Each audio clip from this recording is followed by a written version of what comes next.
China has more to lose in global trade war than US, researchers say. If trade disputes between the United States and China spiraled into total export-import bans, both nations' economies would be devastated. But China's economy, reliant on exporting products that can be manufactured elsewhere, would suffer far more and for far longer, researchers say. According to Dartmouth professor Stephen Brooks, if the United States and its allies imposed an economic cutoff on China, damage to its economy would be 5 to 7 times more than damage to the United States economy, and its gross domestic product would degrade 15% to 51% within a year. Brooks, co-author of Command of Commerce, America's Enduring Economic Power Advantage Over China, was among 4 experts who participated in a December 5 discussion on critical supply chains in an age of great power rivalry at the Brookings Institution's Strobe Talbot Center in Washington. All agreed that the United States, especially if working with the European Union, Japan, South Korea, and Taiwan, is better positioned to weather a trade war than China's ruling Chinese Communist Party. That assessment is contrary to the conventional wisdom that there's no way for such countries to hurt China without hurting themselves as much, said Brooks. That's mostly wrong, he said. A big reason that's misunderstood is China likes to say it's 12 feet tall, and then our government says, yep, they're 12 feet tall. China is, indeed, the world's leading processor of critical minerals that are essential in modern manufacturing, including military applications. Its industries control 90% of the global magnet market, as documented in a recent congressional report. According to the report, China-based processors refine 85% to 90% of rare earths and control at least 75% of the global market for 30 of 54 commodities deemed essential to national security by the U.S. Geologic Survey in its 2025 critical minerals list. U.S. manufacturers are 100% import-reliant for 12, and more than 50% import-reliant for 29 of those 54 commodities. Since April, the CCP has imposed export control restrictions on 12 rare earths, classified collectively as one critical mineral on the survey's list, including 5 in October.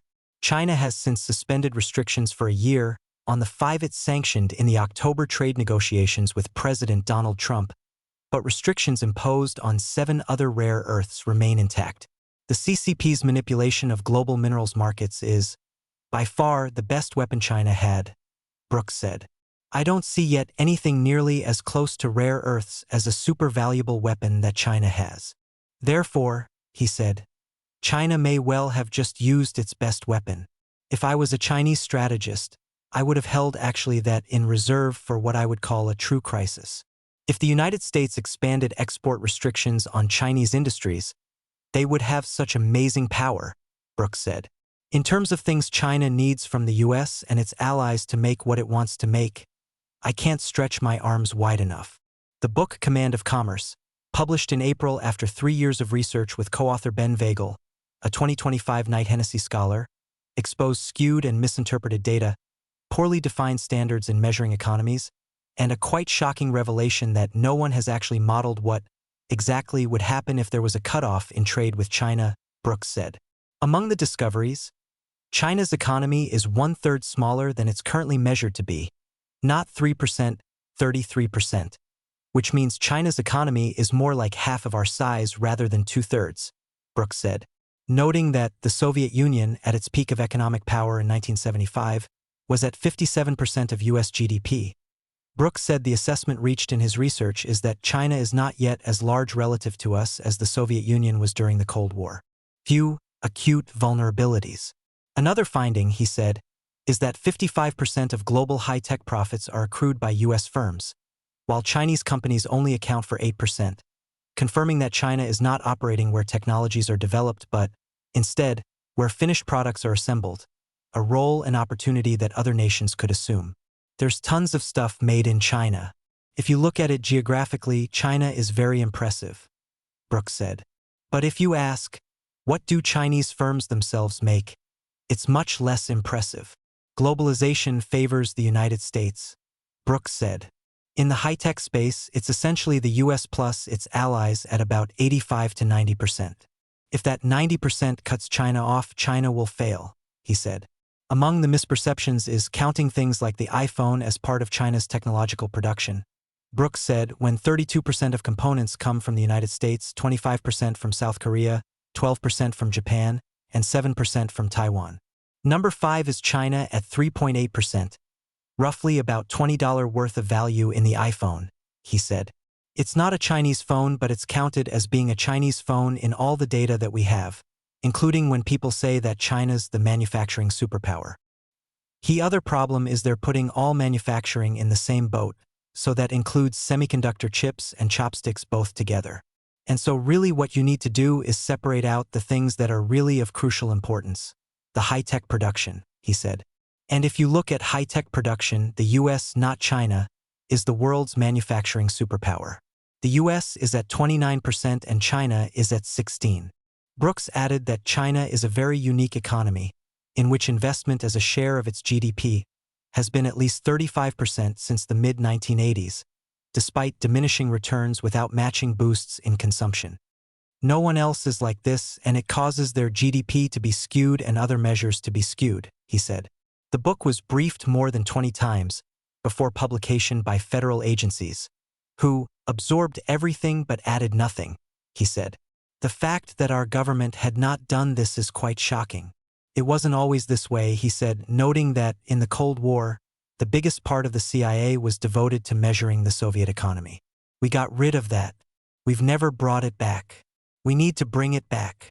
Moderator Carrie Heerman, a Brookings Senior Fellow in Economic Studies, said what makes Brooks' book different from most analyses is that it focuses more on the offensive capability that the U.S. can wield, particularly in a conflict scenario with China, by examining widely misunderstood economic data.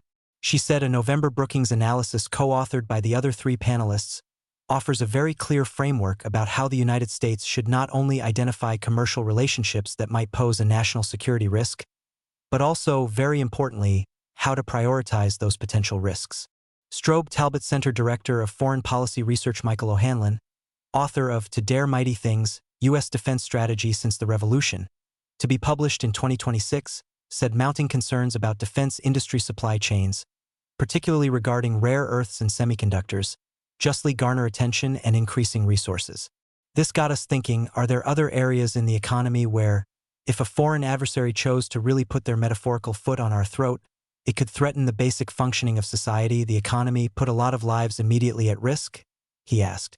The answer is, O'Hanlon said, it turns out there aren't that many acute supply-side vulnerabilities that would cause mass economic upheaval in the United States in a trade war with the CCP.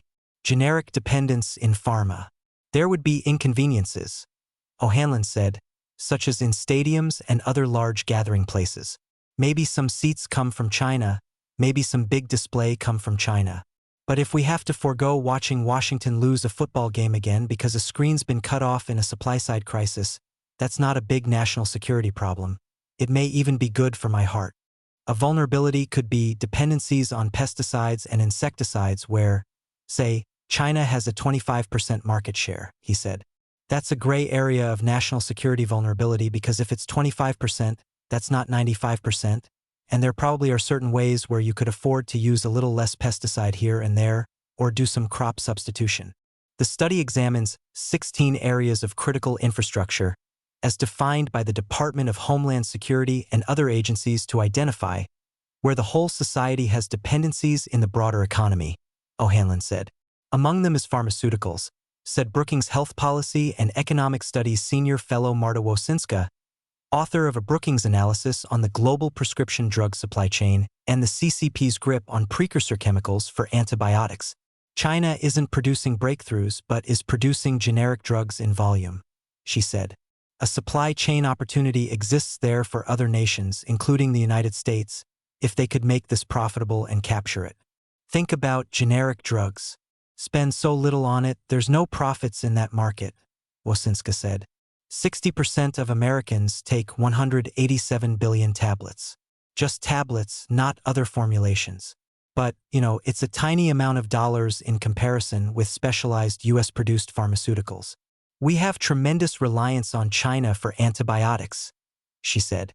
We don't have to rely on them when, There are European manufacturers that make not only API but they ferment the precursors, the intermediates, and have enough capacity to serve the US market. They'd be more expensive than Chinese versions, but dependence on China is sort of a choice, Wosinska said. We have done it to ourselves. We continue to choose it. India is vying to be the pharmacy of the world, she said, but because its generics are derived from China-processed APIs, the tariffs imposed by the United States on Indian goods, totaling around 50%, from baseline duties, reciprocal tariffs, and penalties for purchasing Russian oil, are hampering the development of alternates to China. The Indian government has been really trying to get more of the API to de-risk themselves from China, and we benefit from this. But putting the tariff on Indian manufacturers would basically force them to go for lowest-cost APIs, Wosinska said. Where do they find the lowest cost? In China. Tariffs are useful in protecting key domestic industries and developing diverse supply chains, she said, but must be thoughtfully applied. Do we want to think about India as an ally in pharmaceuticals? Wosinska asked. If we were to choose between India and China, we probably should really think how we can work with. I get very nervous about the tariff conversation around India because of that. Brookings Metro senior fellow Mark Murrow offered 2 hawkish reasons for lowering our tariffs. First, he said, we need our allies on board with us if we're going to have a united front vis-a-vis China. Secondly, if we want to de-risk from China, Murrow said, then we can't be having China have lower tariff rates than many of the other countries where we want firms to be moving into.